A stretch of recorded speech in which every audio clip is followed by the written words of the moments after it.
Of course, the date is also if you like, busy, as giving the activities of 2nd December, and that's already gathering momentum. That has been reported in the media in Finland. What's your take on that? I think world media space, if you look at internet space, it is too trafficking. Let me use the word. Now, that is, the flow is not going. It is over congested. Why?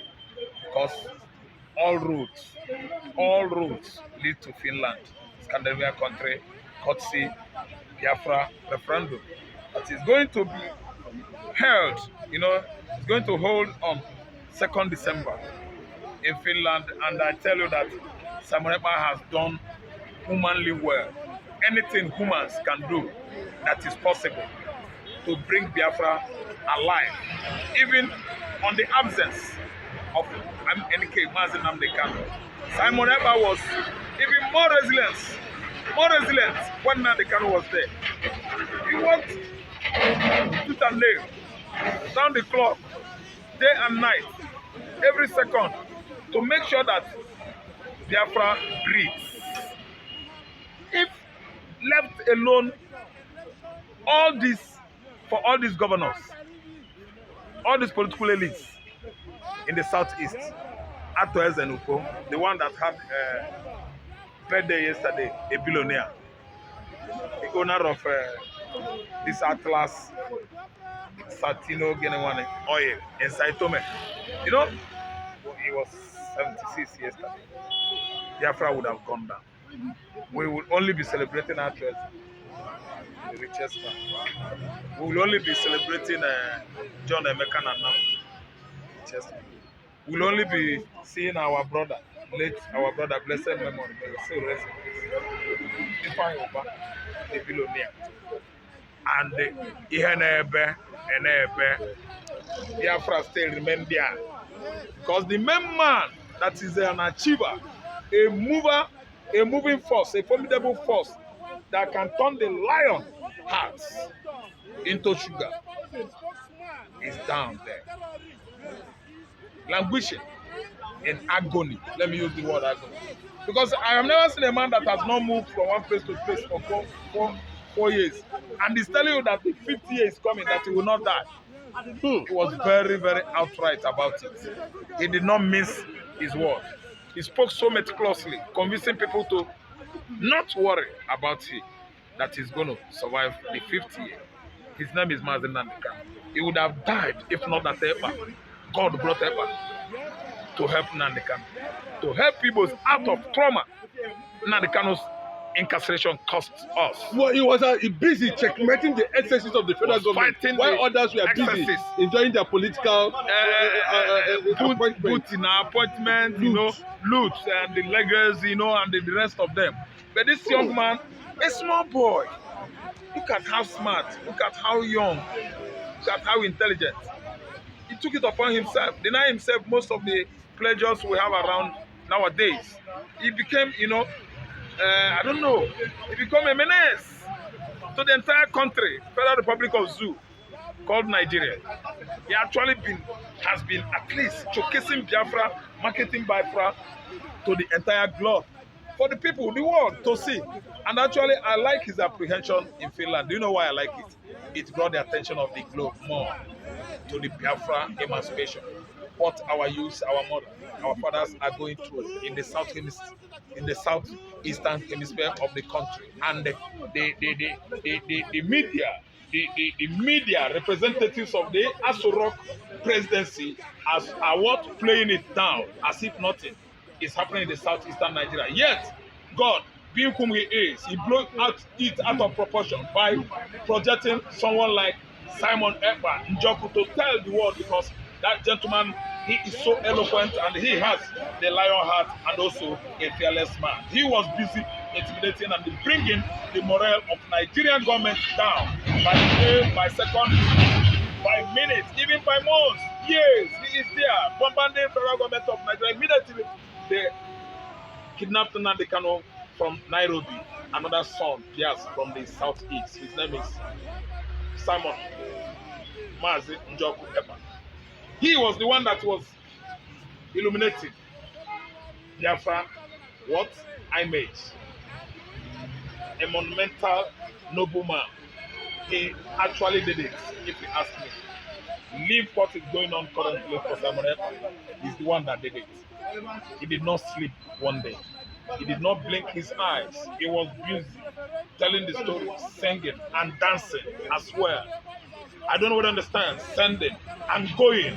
He did not send and nobody was, was coming.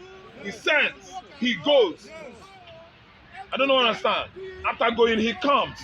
He's doing it all alone. And Igbos are not happy. Igbos are looking at miscreants that are killing, causing insecurity in the southeastern Nigeria. Blaming Ekpa, accusing him of what he did not do. Biafrans, we don't hate ourselves. Nnamdi Kanu does not care.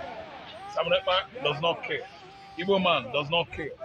Killers and miscreants and hoodlums that are breeding bad blood in the southeastern Nigeria by orchestrating all manner of armed robbery, operations, ritual killings, and all that. So this time around, we've seen how the whole Finland has turned to Canaan land of our time. All roads, all air lead to Finland. We are marching to see how we are going to bless the Prince of Africa that is about to erupt from her mother's womb. Biafra is about to come. The whole world, I'm telling you outright. Okay, thank you for that insight on the development surrounding Mazin Simon Ekpa, and of course how his struggle has led to survival, and lifeline for Mazin Nnamdi Kanu, and also put the global world on a spotlight. Okay, today we want to share from you, what is it that the Nigerian government actually wants? Why are they still doubting the reality? Because they of don't know what Biafra? they want. When you don't know what you want, you will be, in doubt. You will be what? In skepticism. And you will be telling the whole world that there is wisdom in being skeptical. But there's no wisdom in being skeptical. When you are skeptical, you have failed. Because skepticism has nothing to do with faith. But faith has something to do with what has not seen. Yet, we feel we've seen it. And it will started being something that has not been seen with eyes, invisible things, because of faith and hope that has been extracted or put into it. It will begin emanating, materializing. That's why I tell you that Nigeria is a country of skepticism, because they don't know what they want. And when they don't know what they want, they can never get it right. When they can never get it right, they are fizzling out, the worst country in the world, economically, politically, and socially. People are dying here.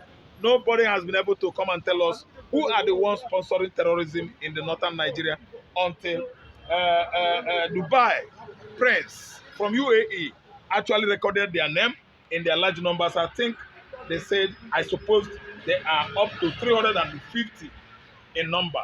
Today, the list was given them to Buhari to have them what? Brought to book. And what happened? They did not bring them to book. They could not even show us.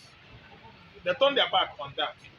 Fulani has gathered together and did meeting. That's what it means. Because if you look into the numbers of the sponsors of insurgency in the north, Fulani names dominate. They are all Muslims, no Christians there. So they did meeting at the back door, and today it was swept under carpet. Now, an Igbo man has never been a waster of blood, or a waster, let me use the word that Bible uses. A waster. Somebody that can waste people's destiny, waste people's life, send them to their earlier grave is a waster. That's what Bible called it. The wasters from Putajelo Island. They are the ones guilty of all the killings going on in the north. Many things are happening in the northern Nigeria. I watched this morning Fulani bandits burning plastic material. And plastic material is rubber. it, ignites like sulfur. They are burning it on the little children, school children they kidnap. They tie their back on the back. As they are burning the nylon material, the heat, the hot liquid is dropping on the body of those school children. The hand to scratch for where? Those two hands to scratch or to at least resist the pain. We are tied on their back. What a wicked What a wicked wickedness. world. What a wicked world. The boy was rolling and rolling and shouting from his bone and heart and soul. You know what? Fulani bandits were laughing. That Fulani pig was laughing at the pains those children are going through. They were, I think, 3 number. It's in my phone. It's the latest development in the north. They're trying to send message to Nigerians to be careful. That people that were kidnapped and released, they went to hell once and come back to life. So that you should be very, very careful wherever you are going.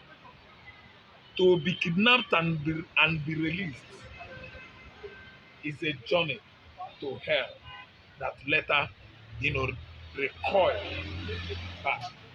It is not easy to be a victim at the den of kidnappers. If you see harrowing experience, heinous crimes this Fulani man has been committing across the country, you will actually know that northern Nigeria is doing as a result of complacency, docility of the Hausa origins of the land. Hausas relax, accepted beautiful, pointed nose Fulani women as wives. That is what they are going through today.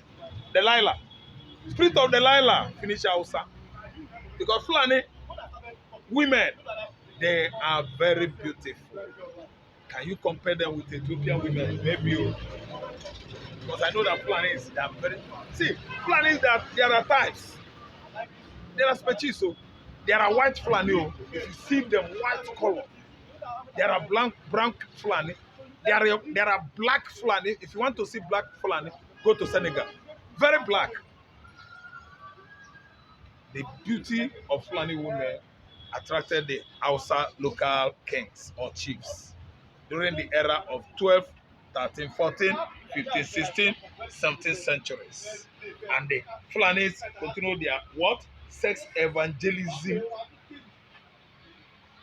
transaction business with the Hausas. 600 years until 1804. It was over. 4 years after 18, just 4 years away from 18th century, the unexpected happened. The paramount chief of our time, the strongest king in Nigeria. You know the announcement I'm making, the major character I'm about to tell you now. Ekpa of Igala stopped both Islamic sex evangelism on the axis of mid-belt. Ekpa of Igala cut Ottoman Danfodio head, the jihadists that invaded the Hausas in 1804, after using Fulani women to disalive all the kings, their kings in the north. Ottoman Danfodio struck, preaching to them that it is by force to believe in Allah